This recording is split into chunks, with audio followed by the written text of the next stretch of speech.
I just realized that I'm going to be introducing myself, which seems like a very Napoleon thing to do, doesn't it? I'm sorry. We did have some of our presenters had to bow out, so I thought I'd throw something together this morning and share that with you. So I apologize in advance. Recently, there have been a number of TV shows and movies in popular culture that have as one of their central themes the idea of bravery and taking great risks for reward or achievement, such as Game of Thrones, Star Wars, The Avengers.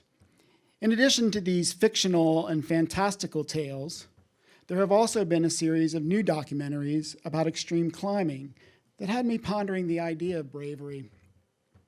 Where does it come from? How do we wield it? And from where have my notions of bravery been born? I had some familiarity with what drives a climber, having spent a long summer in Alaska after college to pursue some of my own climbing dreams. But despite the proclamations of a proud, small, local newspaper, I never really considered myself particularly brave. Driven, perhaps, but very far from fearless. I think about the people I came from and the nature of their bravery in their lives. Take, for example, my grandfather, Lucien Coulis, who lived in Brussels.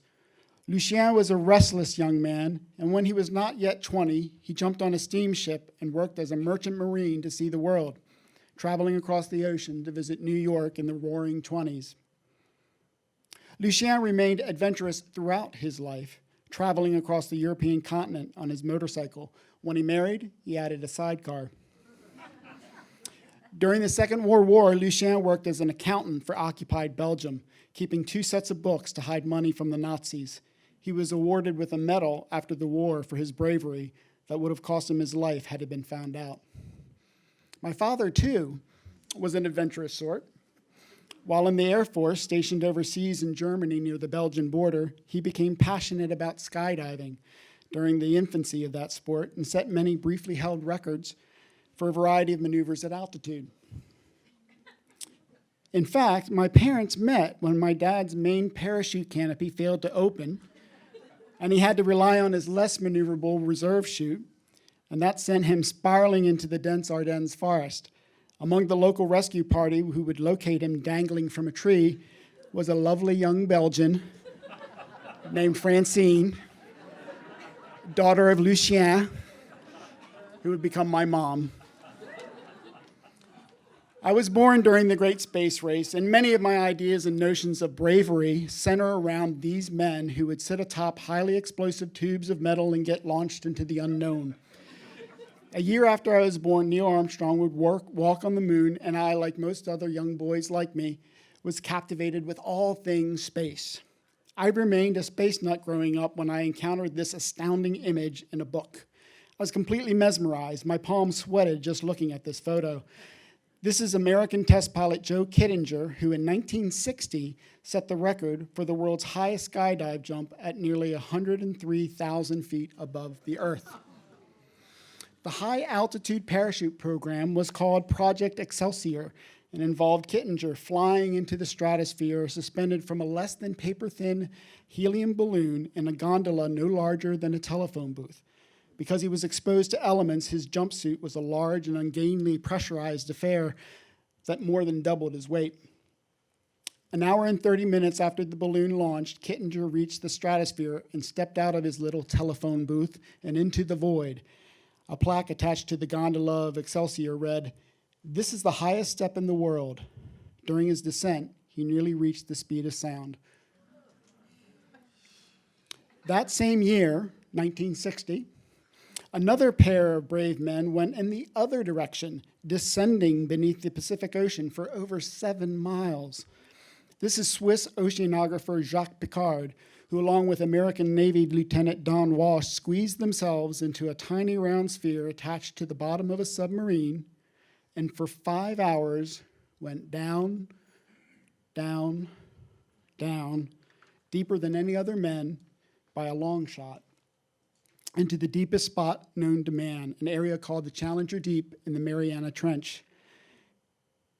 Deeper than Mount Everest is high, the pressure on their small submarine at the bottom of the ocean exceeded 17,000 pounds per square inch. They lingered at the deepest spot on Earth for some 20 minutes, and then, get this, upon discovering small cracks in the window, the brave pair began the 4-hour journey back to the safety of the surface. Now, Jacques Piccard was the son of this man on the right, Auguste Piccard, who developed the spherical gondola that allowed for both high-altitude balloon flights and deep-sea diving. Get a load of these crash helmets, by the way. They're wicker baskets. It's just great. Yeah, geniuses, right?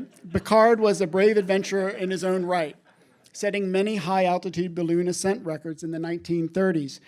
He is the inspiration for the genius inventor Professor Calculus in the Belgian Tintin comics, as well as certain other brave Piccard featured on television.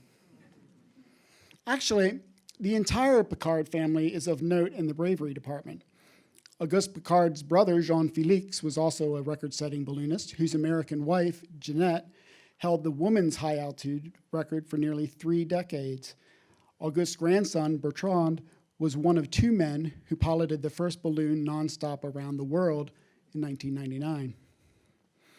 The depth record set by Jacques Piccard and the high-altitude record set by Kittinger would both stand for over 50 years, until the year 2012, when both records would be bested or met.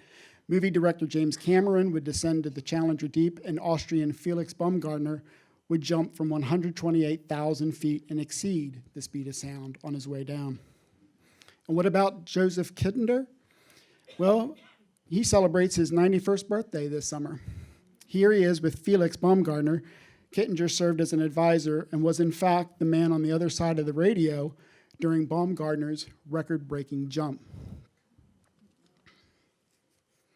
Now, what has this young astronaut learned about bravery after all these years? At least I didn't have to dress up as a Dutch boy.